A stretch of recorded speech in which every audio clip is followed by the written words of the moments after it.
vencido por el destino, vencido y sin esperanza, anduve por mil caminos buscando el ansia de un corazón.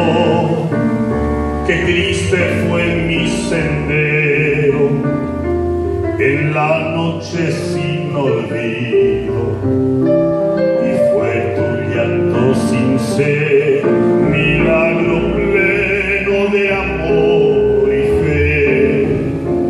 Tus lágrimas me salvaron, por eso bebí tu llanto, por eso te quiero tanto, que hoy río y canto, pues soy feliz.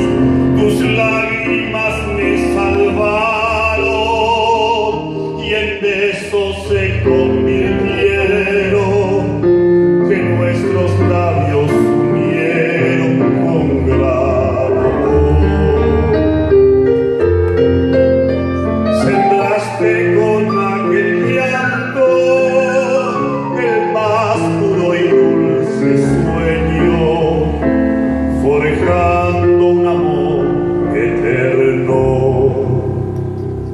en mi corazón.